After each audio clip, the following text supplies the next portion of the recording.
Shall I do that again? Well, welcome everyone to the meeting. The meeting will be live streamed for public viewing and will be uploaded after the meeting together with the decision sheet. Well, welcome. The press and public will be asked to leave the proceedings after the public business if there is a requirement to the consent appendices. I think we have some exempt minutes, so we will do that at some point. Okay, then.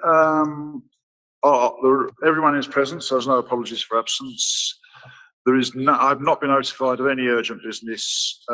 Have any members got any interest to declare? Thank you very much.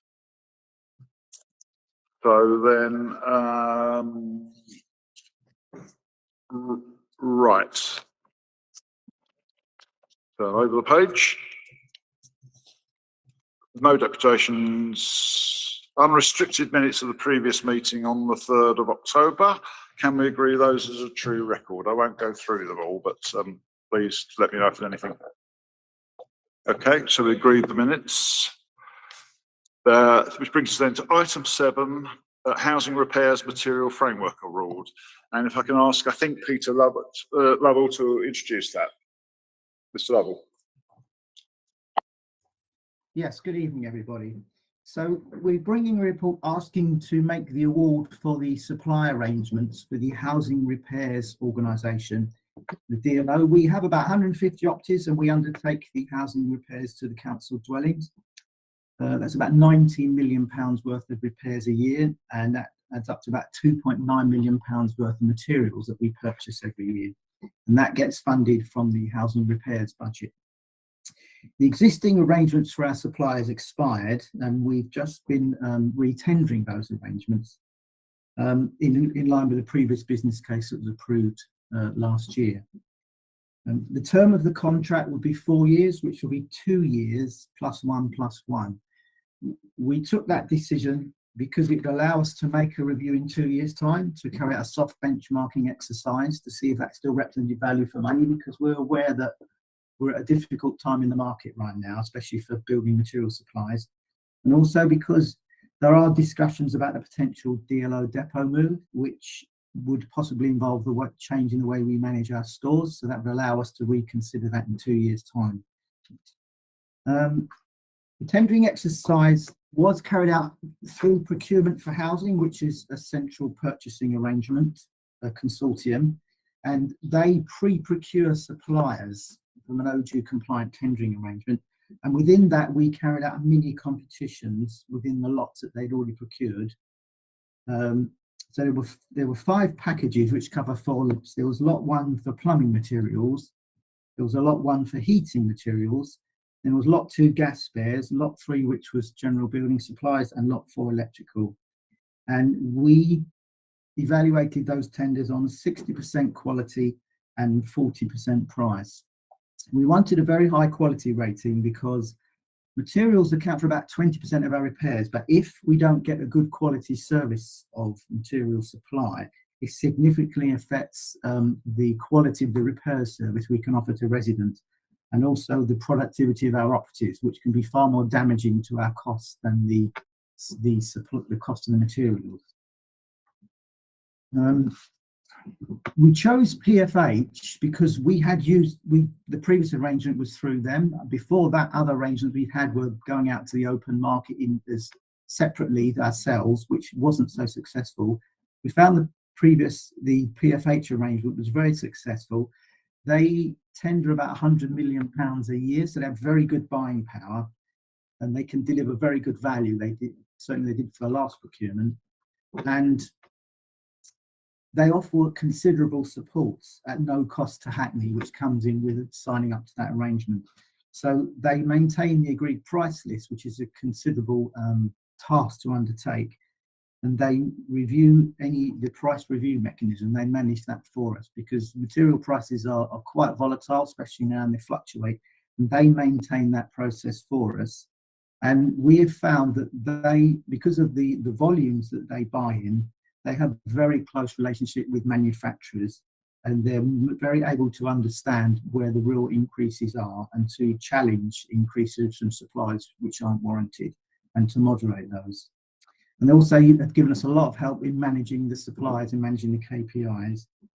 And we found them very effective in keeping us on track, where we, obviously the material basket that we tender on, the materials that we ask people to tender for, that changes as time goes by. And so you're introducing new materials. And in the past, when we've managed this ourselves, we found that then it's difficult to manage price drift, where you signed up to a supplier for a 4-year contract, but you're introducing new supplier, like new materials that you wish to buy. And they've been very good at managing that for us and avoiding price drift, and we found that very successful. So that's why we chose to go with PFH again. We did look at alternatives. We looked at open tendering, where we just go straight out to the market. We decided against that, mostly because it would require quite an extensive pre-qualification exercise, because obviously as the open market, we could anticipate considerable volumes of people wishing to tender, and yet quality is a big part of our agenda in recruiting suppliers. And if we have to consider in detail the quality of so many suppliers, that would become unmanageable. There's also the fact that there's probably 1,000, well, it was almost 1,000 items to price across the lots. And that's a big ask, but if you're going to go out to many, many contractors, because if you limit it to a smaller pool, it makes it a much more proposition for suppliers to bid on those. We did also look at making a direct award through PFH, which we could have done, but we felt that if we went to mini competition, we then could still benchmark that against the framework rates to ensure it's equal or better value, which it has been. And also it means that we can tailor the basket to our specific needs, because the PFH framework basket is an anticipation of what people would buy across a whole range of different contractors, local authorities. Whereas we could tailor our pricing baskets to specifically our requirements and get a more accurate understanding of what it's going to cost us in the future.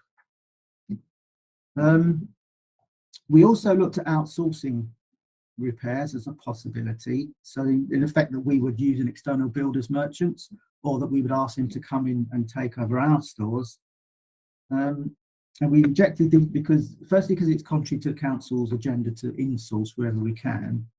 Also because it would limit our ability to go upstream in the supply chain. By using PFH, we can deal directly with suppliers to explore further savings, and we can deal directly with them to get support, and we found that very useful. Obviously, using builders merchants or insourcing and them take over our stores would mean that we would incur their overhead costs and their management costs. And also, when we looked at this and spoke to other local authorities who had done that, it was apparent that it requires significant ICT integration, and there's a tendency to get very much locked into that supplier for the long term, because you lose all your in-house expertise and you're very much locked in with them. And some people have regretted that it was difficult to change from that arrangement once you got into it. We also felt that we should keep flexibility, especially as we were reviewing the possibility of changing our stores arrangements in 2 years' time. To lock ourselves into someone for longer term would limit our flexibility for future possible changes. Speaking to people, we also found that when they went with a builder's merchants type supply arrangement, you often got fixed into their own brand inferior products, and there was an issue with that, to try and get the specifications and the quality of products that you wished for. And another significant issue on using a builder's merchants was that they will offer to come and build a stores or create stores in your area to supply you, but obviously the actual location of that stores is quite critical to us. Because we do mostly reactive repairs and the small time repairs, we expect operatives to do between sort of 6 and 8 repairs a day, and typically they're spending 12-15 minutes travelling time. So travelling time becomes a significant part of their working day, probably 20% of the time they spend. And if we have an external builders merchants, and that involves additional travelling time, that can significantly add to our costs. Whereas our stores is very central, it's in our depot in Reading Lane, it's very simple and it's ideally located, so we felt we wanted to keep that. So those are the options we considered, and we went with the PFH mini competitions. And as I said before, there were 5 packages over the 4 lots that they tendered, and we, in our previous business case, we'd set out that we would want to award to a first and second ranked supplier for each lot. The difference being the first ranked supplier would receive the supply arrangement, and the second ranked supplier would only be used where the first ranked supplier can't supply, or if they're non-basket items, non-tendered items that we've added, where the second ranked supplier can offer better value. Or most importantly, if the first ranked supplier couldn't meet 90% of the primary KPIs, which are things like delivery times, if they couldn't meet those within 28 days of a formal notification for us, we would reserve the right to award the greater and greater percentage of the supply arrangement to the second ranked supplier until performance improved. That's quite important to us because supply arrangements are so critical to our performance.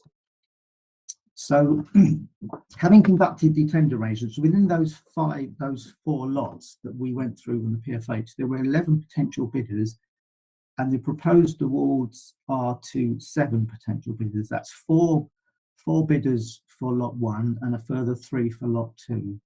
So you'll see in the latest section, in 9.2 recommendation, the proposal is that we would award lot 1 plumbing supplies to supplier A, but we would award lot 1 heating suppliers and lot 2 gas suppliers to supplier K.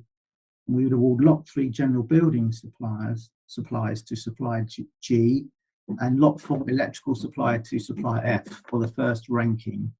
And for the second ranking, we would award lot 1 plumbing supplies to supplier I, lot 1 heating supplies and lot 2 gas supplies to supplier C, and lot 3 general building supplies to supplier I, and lot 4 electrical to supplier B. So that's a total of 7 different suppliers, but it's 4 suppliers for lot 1 and 3 different suppliers potentially for lot 2.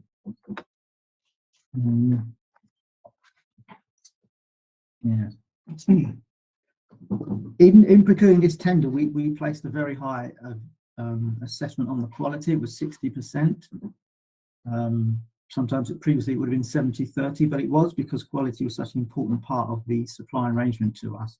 But within that, we put 5% on social value and a 5% on environmental stability. And we asked suppliers within their bids to tell us how they've engaged with local SME suppliers and contractors. We asked them how they would help us to increase local employment, and we have an assurance from them that they will pay London living wage on all employment that is involved in these contracts.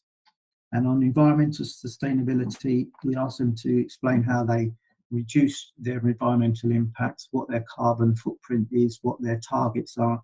We asked them to specifically explain what vehicles they would use in the borough and how they would reduce the carbon footprint of those vehicles in the borough, and how they would be planning towards electric vehicles in the future, and how they would reduce their waste.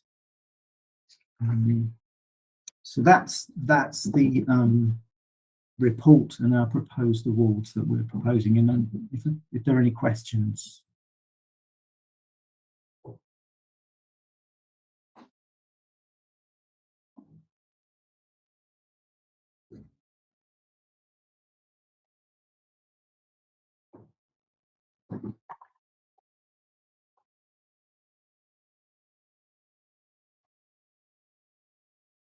I'm not hearing.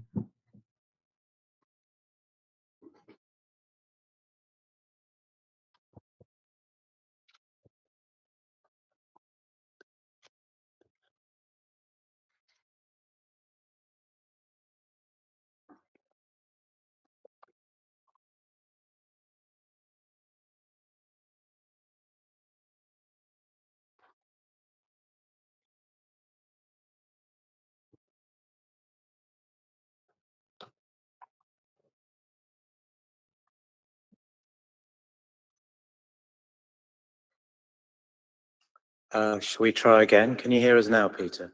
Yes, I can. Yes. Could you hear me? Yes, we could. Thank you. Okay. If there are any questions. Thank you. That all makes sense. The one thing I don't quite understand is when it comes to the evidence-based price review process, for the first two lots, 1 and 2, we're reviewing every 3 months, but then for 3 and 4, it's every 12 months. Are those things increasing so fast in those Yes, first two? the first two, the gas and the plumbing, because they're so heavily dependent on sort of raw materials, commodities. I think it's the copper more than anything else, but they're very volatile at the moment. So we had a lot of discussion with PFH about that, and we talked about possibly making that 6 months. But in the end, we decided that if we tied people down for a longer period, it would just push the prices up. I see. Thank you. Okay, then any further questions from Councillor Woodley? I just wanted to pick up the point under savings in 6.3 around the number of items matching for lot 4 electrical being limited, and whether there was any concern there. No, I mean, we did a value for money check against the current, well, we couldn't get the current supply. I think we explained in there that we've had a lot of trouble with our IT. So the full annual value of materials, we had to go back to 1920, because in October 20, we lost our IT and we don't have the records. But we know that the value from those rates in 1920 is only 6% more in the bid prices that we've returned overall. It varies from about 11% in some to 4% in others, but overall it's about 6% more. And we felt, looking at where the market has moved on from then, that's very good value. The limited number of electrical items was when we asked PFH to compare the prices we had returned to the framework. So when they compared it to their framework, they couldn't match a lot of the electrical items we're buying with their frameworks. So there was a limited value there. But overall, we still found that was sound to say it was good value.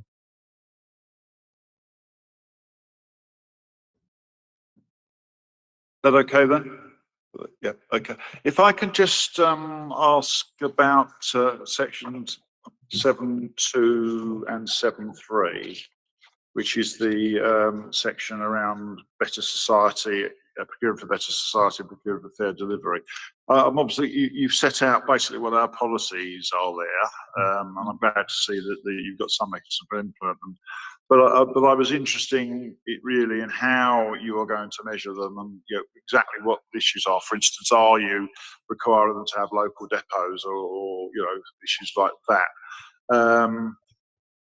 Yes, I'm not necessarily expecting you to go to a real full detail on everything there now, but perhaps it might be useful if you provided us a note in consultation with the procurement unit of exactly how you're going to do that, and what if any are the KPIs on that, and how you measure or monitor for instance, issues about the supply chain. So on the environmental issues. Hello? On section 7.2 and 7.3. Okay, that's fine. I'll do that. I mean, do you want me to just address that approximately now, or should I just come back with a formal response? Yeah, I think it might be easier if you actually did a note and circulated it. Well, I mean, if there's anything useful you can say now, yeah, but it's quite, I think the point I'm making is it's good to see that you've covered all the points, but the explanation of what you're actually going to do is a bit thin. Right. Well, I mean, just to pick up some of that. Sorry to put it like that. But. Yeah, we'll leave it like that. We'll come back to you formally. That'll be fine. Yes. Thank you. Are there any other questions or comments from members? In that case, can we agree the recommendations as set out in section 3? Thank you very much. And thank you very much, Robert. So if we can move on to item 8, the public space surveillance and monitoring contract. We recently had sort of business case here and a discussion about the issues around insourcing. So we had that discussion, but I think it's over now to Andy Wells, is it, to introduce the report? Mr. Wells? Good evening, everybody. I'm Andy Wells. Thank you for granting us some time tonight. We're here to ask permission to award this contract now. The contract is a 7-year contract, which is 3 years, then a break point, +2 +2. And it's for the provision of public space surveillance operators. The results were obtained by a competitive tendering exercise, which was done jointly between the Civil Protection Service and the Procurement Service. The value of the contract is up to £4.27 million, which is over the £2 million threshold stipulated in the Council's contract standing orders, and therefore it needs to come to your committee tonight for review and approval. The staff employed under this contract contribute strongly to the safety and security of the council, its residents, its staff, and the police officers who work in the area. And they make a strong contribution to reducing crime and increasing safety. We have examined exhaustively the possibilities of insourcing, and this was subject to an earlier report, and it was agreed that we would not insource at an earlier meeting on the 17th of January 2022. The recommendations is that we've got a supplier C and that they be appointed. The total cost of the contract for 22/23 is contained within the existing budget. There is an annual cost of living increase, which will necessitate a budget increase each year, in the same way that we have a budget increase for staffing costs. The existing contract has been a 10-year contract, and it's been extremely successful, and all the current staff will be tupied over to the new contract. So there will be continuity for both the staff and for the council as well, because the existing staff are highly trained. The whole life costings and budgets are in the report. They're within service budgets for the first year, but obviously there'll be increases year on year because it's primarily a provision of staffing contract, and they get an annual pay rise. The contract was evaluated. 6 bids were received, all were of acceptable standard. There were 26 further expressions of interest, which then didn't come to fruition as a bid. The quality questions were evaluated by a panel that consisted of 3 suitably qualified council officers, which was the Public Space Surveillance Manager, Holly Martin, who's here tonight to answer any questions, and the Technical Engineer and Technical Supervisor, who are concerned with the day-to-day running of the contract and know all the staff and know the contract very great detail. The Procurement Category Manager undertook due diligence on the standard questionnaire questions. The pricing element was evaluated by the Service Areas Resilience and Technical Officer, who again is one of the staff who operates the contract day to day. And the full breakdown is shown in the appendix. There was a 50% quality score allocated to the quality responses. Pricing submission was 40% of the total decision, and social value was 10%. We're recommending that supplier C is awarded this contract. I believe I can't tell you who that is under standing orders until you decide to award it. There's a full breakdown of the scores of the 6 contractors who tendered in section 9.2 of the report, which clearly shows that supplier C is the most advantageous bid. And if you have any further more detailed questions, we're very happy to answer anything you ask. Thank you very much. Thank you. Are there any questions or comments from members? Councillor Kennedy. The recommendations in our report name the supplier. I think that might be an accident. I don't want to name it now on the recorded part of the meeting. Yeah. But as good practice, I don't think we should ever do that, should we? Yeah, Councillor Kennedy, you're right, and I've addressed it with officers who wrote the report. It's a lesson that we need to learn on this. It's not something we normally do, so we normally will keep that as confidential. But it's an error, and we have addressed it both with the officers and also the legal and governance services team. Thank you. And then I have a Part B exempt question. Okay, so we'll note that response then. Any other questions on this bit of the report? Can I just go again to point to 7.2 and 7.3? And we note the considerable work you've done to make sure that this is a London living wage contract. But I just wondered, is there a bit more we can say in terms of our other aims under procuring for a better society and fair delivery? I mean, is there an element where we'll be encouraging the supplier to bring on apprentices on board, for instance, and a number of the other issues that we want to pursue under these headings? Yes, the successful contractor has committed to social value initiatives within the contract. And certainly there's no provision for recruitment at the moment because obviously all the existing staff are in post. However, they are all local people. Very few of them come from very far away. And the nature of the contract attracts local people anyway, and we value those local people because of their local knowledge. It's essential to the efficiency of the contract.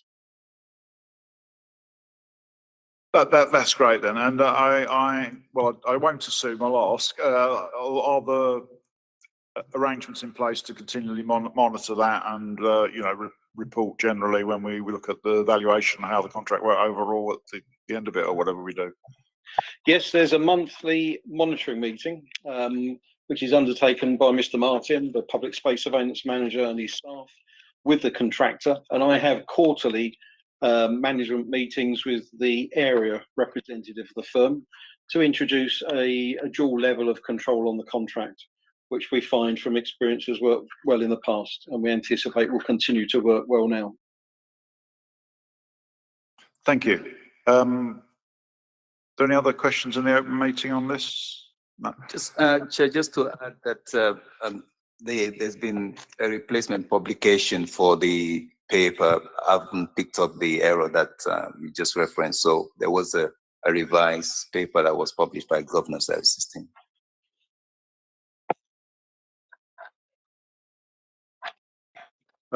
So then, can we then agree the recommendations as set out in section 3 of the report? Agreed. In that case, can I thank Mr. Wells then for presenting that report and all the work that you've done in putting the contract together. Thank you very much. Thank you very much. Oh, sorry, Councillor Kennedy. Okay, well, we'll move into Part B now, yeah? Okay, then, so no other business on the open meeting, so if I can resolve, yeah? You right with this? I'm just going to go. So if you can resolve that the public be excluded from the proceedings of the Cabinet Procurement Insourcing Committee during consideration of exempt items 12 to 13, on the grounds that it is likely, in the view of the nature of the business to be transacted, that were members of the public to be present, there will be a disclosure of exempt information as defined in paragraph 3 of Schedule 12A to the Local Government Act 72 as amended. Okay. So we just wait till the recording stops. Okay. Can we then?